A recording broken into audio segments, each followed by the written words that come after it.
tey ñi ngi fii ci hôtel de ville bu Dakar ñu fii nag célébrer li nga xam ne moo di 1 an yi ñu tëj kii di Khalifa Sall ci biir kaso bi gis ngeen li ci xew lépp hôtel de ville tumuranke seen émission autour du micro nag ñu fas yéene ko defee fii ndax nit ñi ànd ak Khalifa Sall ñi ngi ci mobilisation bu tar ngir tey jii naqarlu jàpp gi ni jàpp kii di seen leader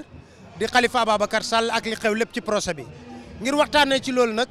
maire bu Dalifort lañ fas yéene ànd ak Idrissa Diallo kenn dut ko présenté yàgg naa wax li jëm ci wàllu kii nga xam ne moo di Khalifa Sall Idrissa laaj bu njëkk bi ma lay laaj moo di 1 an ñu tëj kii di Khalifa Sall nan ngeen ko dundee. comme ni ko waxee 1 an ni ko suñ koy xam si ay bés 365 jours Khalifa Sall maire Dakar député maire Dakar nekk si kaso ñun ñi nga xam ne ñoo ànd ak moom. Tumuranke waa Dakaru Tumuranke parce que Dakaru ñoo choisir seen maire si ay anam yu leer donc ñu privé ñu ko téye ko si ay anam yi nga xam ne leerul donc mu nekk si ñu nekk si ay naxar mais aussi ñu nekk si dignité maanaam da ànd ak ngor gëm yàlla nag gëm ni lii nattu la rek jaar-jaar la ñi ko teg dañu ragal rek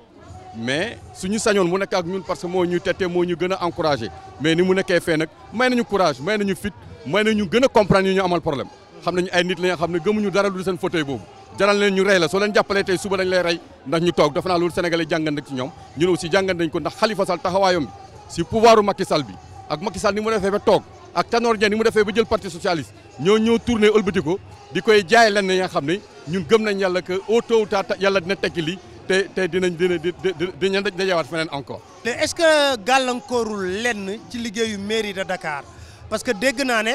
kii di Khalifa Sall mu wax ci projet bi ne mairie de Dakar lépp lu mu mës a yëkkati ci projet daanaka dañ ko gàllankoor 2014 ba tey jii est-ce que mën nga ci dellu si waat. mairie bi waa Dakar yi tuumaranke nañu seen maire amatuñu maire ndax dañ ko téye si kaso yi bien que muy signé muy continuer mais suñu sañoon mu nekkoon ak ñoom ndax maire dañ ko fal ay sénégalais ñoo ko fal président de la république ay sénégalais ñoo ko fal ñu respecté ko fal boobu mais moom. man mi Dalifort dama koy def su dee àndoo ak moom rek da lay jéem a toroxal da lay jéem a noot loolu moo dul yoon mairie Dakar su am ay projet dafa am ay nit yoo xam ne ñoom la wóolu conseil municipal à la tête mu am maire ñu dënk leen Dakar mais bu Khalifa bu mu sentir ni Khalifa dafa bëgg a demal boppam depuis lu ville de Dakar yëkkati rek ñu def si ay problème mooy place de l'indépendance emprunt obligataire yi yeneen projets yi nga xam ne vraiment chaque fois dañ koy téye ak mbalit yi loolu yëpp xeex Khalifa la alors que sooy xeex Khalifa yaa ngi xeex Dakar waa yi ko fal c'est-à-dire que faale woo leen toppatoo seen choix parce que ni ñu tànnee Macky noonu la ñu tànnee Khalifa Macky bëgg na Sénégalais yëpp respecté ko ndax dañ ko tànn mais bëggul respecté ñeneen ñi nga xam ne ñoo ay Sénégalais comme moom ñoo tànn ñooñu comme Khalifa Sall comme Idrissa Diallo comme Barthélémy Dias donc loolu day sonal collectivité nekkul di sonal Khalifa waa Dakar lay sonal ndax li fi am lu baax rek waa Dakar ñoo ko njëriñoo du Khalifa Sall du Macky Sall moo si boppam donc Macky su taxawee ak équipe am ak surtout son ministre des finances moo xam ne moom puisque dafa dugg si politique et puis c'est pas joli une république comme le Sénégal ministre des finances nekk dans les bassesses politiques là ma Dalifort même affaire Sogas moo koy téye fii emprunt obligataire ñëpp gis nañ li mu fi def donc c'est pas sérieux dañuy xam ne ay sénégalais lañ ministre moom faluñu ko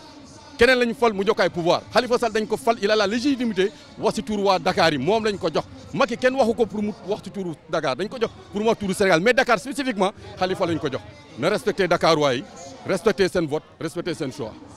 tey jii dund ngeen tamit li nga xam ne moo di procès bi ak li ci xew lépp mbettaange ngeen am ci procès bi am déet parce que tamit am na ñoo leen àndoot ay percepteur municipal gis nañu benn taxawaay bu nu am ci biir procès bi. tey procès boobu noo leen ko dundee. man personnellement am naa habitude peut-être gis ay procès yu mel nii bu Ablaye Wade bu 88 bu Mademba Sow 98 mooy yu gudd yi am ay enjeux yu garaaw comme bu Khalifa Sall mi mais li ma jaaxal rek comme ni nga wax accusés yi prévenus yi ñaari groupe la ñii am nañ privilège ñee moo na leen noot ñi am privilège mooy bon keneen ki responsable politique la APR mooy percepteur Bokum ak Touré ñooñu dañu am traitement spécial nekkuñu kaso dara jot leen te ñoom ñooy génnee xaalis ku yëkkati 30 millions par mois cash di ko jox nit ak ñeneen ñi nga xam ne dañuy ne rek facture bi fii la jaar nga tëj ñoo ñëpp nga béy ñu joxe 30 millions te cash bi c'est interdit waaw yooyu ñu bàyyi leen ñu téye Khalifa ak ñi mu àndal loolu yëpp pour rafetal jàpp Khalifa Sall bi mais si biir procès bi li ñu si jàngat mooy que y a eu trop d'injustice ndax damay profité sax sant avocat yi avocat wu défense vraiment defe naa ay avocats yi xarañ lañu amoon woon nañu si chef d'inculpation yëpp parce que ni mu tudd association de malfaiteurs pour un crime xaw ma lan ñu ne blanchiment d'argent détournement enrichissement illicite loolu yëpp bu si nekk avocats yi démonté nañ ko te état bi amul dara li mu doon def si procès bi bëgg a xeex ak Khalifa rek nga constitué partie civile te ville de Dakar yow da nga bañoon sa pour mu constitué partie civile donc loolu par parlo foo la commencé ñu xam ni vraiment gouvernement bi parce que moo ko yóbbu foofu ak son procureur de la République je crois que procureur ak xarañte mu wone woon ak engagement ne mu ngi arrêté muy ni mu tudd ubbi dossier wu Khalifa yeneen dossier dañ si topp benn dossier Khalifa lañ gis dañ koy nag dossier yi mu yoroon na ko génnee fii Sénégal la suba du nekk procureur suba kii newoon Joola bi ne da dossier classé sans suite il a la retraite c'est un Sénégalais comme moi tey su ma neexoon ma dem te buntu këram ne ko qu'est-ce que tu as fait comme ça na procureur bi xam ni Sénégal moo koy fay ñu koy jox oto ñu koy jox garde corps ñu koy jox bureau ñu koy jox lépp na def le travail qu'il faut bon moom il est dans son rôle parce qu'il est là pour Macky Sall pour la justice kii nu mu tudd le ministère de la justice mais juge yi nañu xam ni ay Sénégalais lañu comme ñoom du ñu nangu nag ñuy wax parce que dañu am pouvoir de dire que toi tu vas en prison toi tu vas sortir que ñuy def n'importe quoi si doomu Sénégal tôt ou tard ils seront à la retraite Khalifa Sall wala keneen wala man mi mën naa fi nekk président ndax Macky fu mu nekk président man mën naa ko nekk donc nañu xam ni bëgguñu fi indi ay règlement de compte nag nañu def li nga xam ne moom moo leen war salaire bu ñu leen di fay Macky Sall moomu ko impôt sénégalais yi la alalu Sénégal la ñuy jël benn partie leen koy jox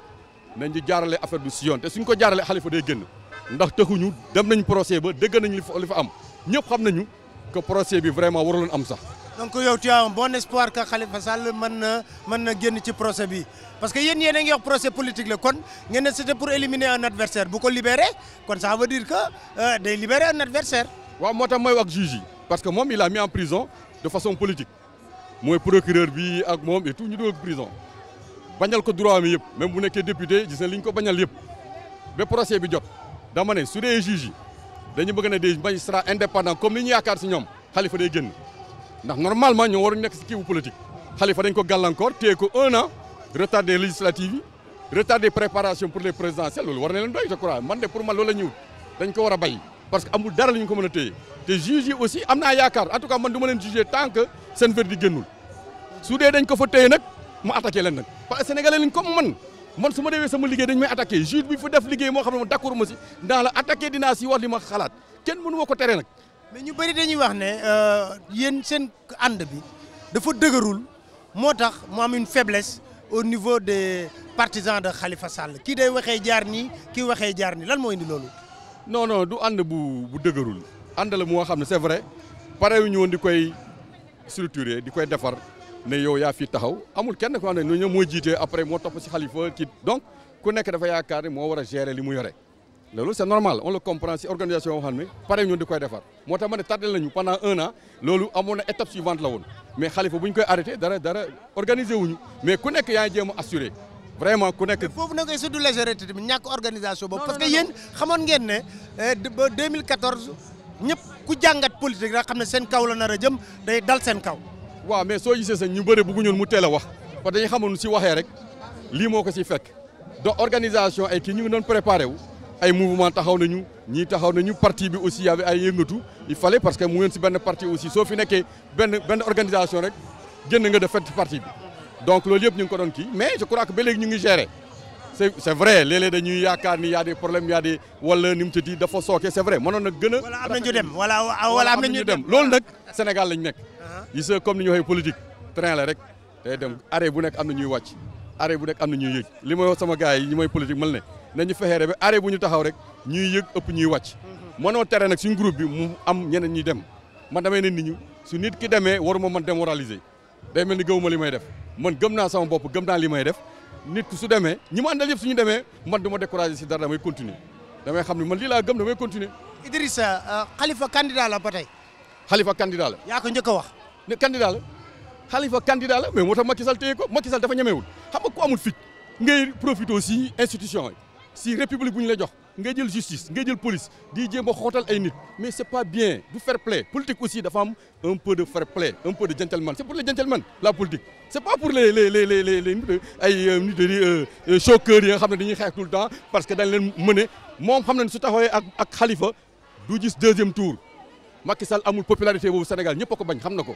donc aujourd'hui il va avoir un président que lui-même n'espérait pas avoir ce qui s'est passé en Gambie va se passer ici s'il retient tous ces gens-là en prison kenn bëggatu ko kenn wóolutu ko donc Khalifa sa candidature est là lenn rek moo koy tere ñu ne téye nañ ko même su nekkee kaso ñu nañ koy présenter ça c'est sûr et je vous dirai pourquoi après mais di nga gis ne day nekk candidat maa la ko wax nekk candidat nekk kaso. de même su nekkee kaso day nekk candidat te day gagné Macky Sall à part de la prison boobu mooy gàcce bu rëy bi nag boobaa nag suy génne dafa am ñu koy remplacer si biir. mais léegi Idrissa gàcce googu ngay wax loolu ñëwagun ci mais gis nañ tamit néew ngeen doole parce que dàq nañ leen ci biir parti socialiste. non foofu am ñooñu man ñooy dañ ñu tardel Tanor xam nga Tanor man ëpp mu doole Tanor maa ko ëpp doole njéeñeen mais kooku du ma tardel fenn Tanor porté nañ ko plainte mu taxaw si président ça me fait rire mais il a fait renvoyer la chose 2 fois en référé uti na kii ñu naan le juge n'est pas compétent mais ki nga xam ne plainte bu lay retaan loo lay uti avocat sax ba demandé renvoi 2 fois il a fait que du faux il sait qu'il a fait du faux affaire bi egg na fe man waxuma ay waxam parce que Tanor daf ñu tardel du ma nangu muy gën a tardel encore moi maintenant je suis sur une lancée Khalifa candidat lay doon te dañuy gagné Macky dañ koy génnee si biti. sous quelle forme loolu la Khalifa waaw sous quelle forme coalition wala lan. non y aura des coalitions xam nga Sénégal fii moom su affaire bi jotee di nga waxtaan ak ñeneen am na ñoo xam ne si dans la politique xam nañu mënuñu am candidat présidentiel mën nañu am candidat mairie wala député mais ñooñu dañuy waxtaan ak ñoom mais actuellement Khalifa moom suñu candidat la ñan lay àndal moo leeragul mais ñun moom leer nañu dañuy ànd ak moom nekk candidat mu dem mu nekk kaso mu nekk si biti day nekk candidat te incha allah su nekkee si kaso mooy gën a ñaaw maa la ko Pape di nga ne waxoon nga ma ko à part de la prison il va gagner Macky Sall ndax Macky Sall n'a rien ici au Sénégal fan ngeen teg loolu parce que Macky moo liggéeyul affaire fayanto fi rek la ko waxee mu ne la couverture maladie universelle wax la TER su ma ñu convoqué man la TER waaw yow mënoo dugg Kër Massar nga indi TER on a des problèmes sérieux Kër Massar kan moo fu mën a dugg rey man mooy jógee Dalifort ñëw fii c'est des problèmes les gens ont des problèmes tu fais 35 kilomètres xam nga 57 kilomètres nga ne 600 xam nga 1000 milliards Sénégal yi daf leen métti parce que c'est pas des projets pertinents c'est bien mais c'est pas pertinent rafet na man par exemple sama booru kër yëpp ay rafet mais c'est pas pertinent Sénégalais yi seen coono passé na li su may dem Casamance xam nga lan lay def mais je suis fatigué. mais ñu bëri dañuy wax ne tamit en dehors de la candidature de Khalifa éventuellement mën ngeen soutenir beneen candidat. non Idrissa Diallo nekkul si chemin boobu Khalifa mooy sama candidat Khalifa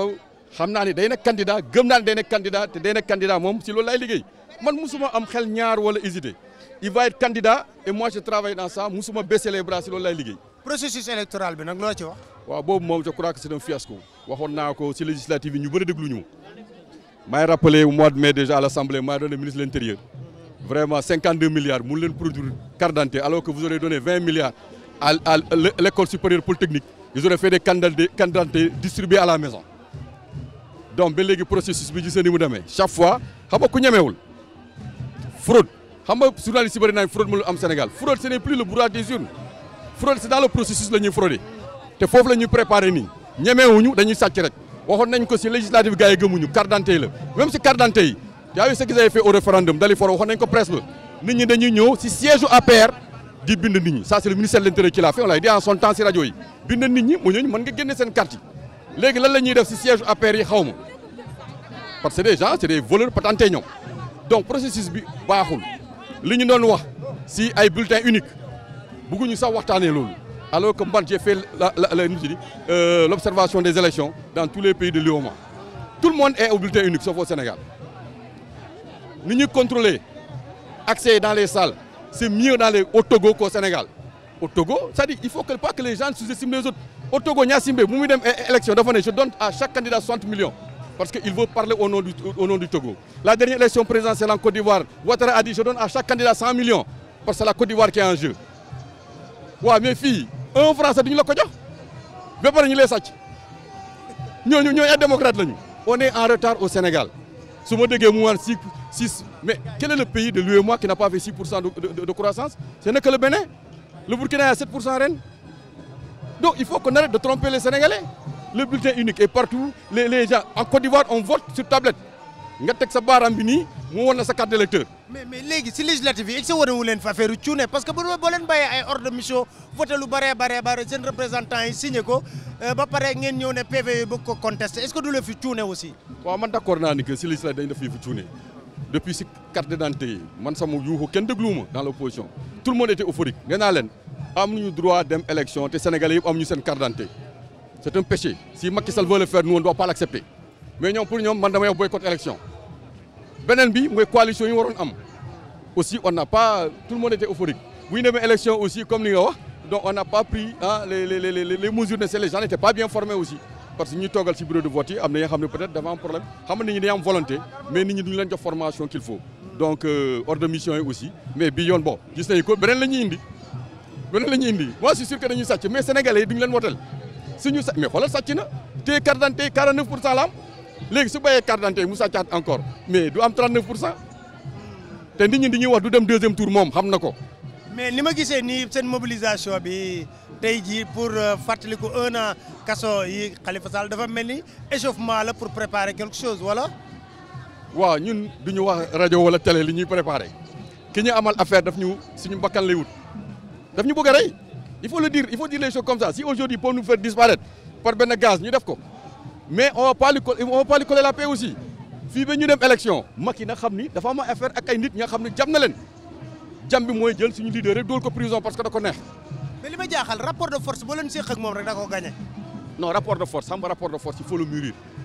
man li ma wax rapport de force man su ma koy wax en général il faut mobiliser il faut conscientiser il faut aller doucement par estrade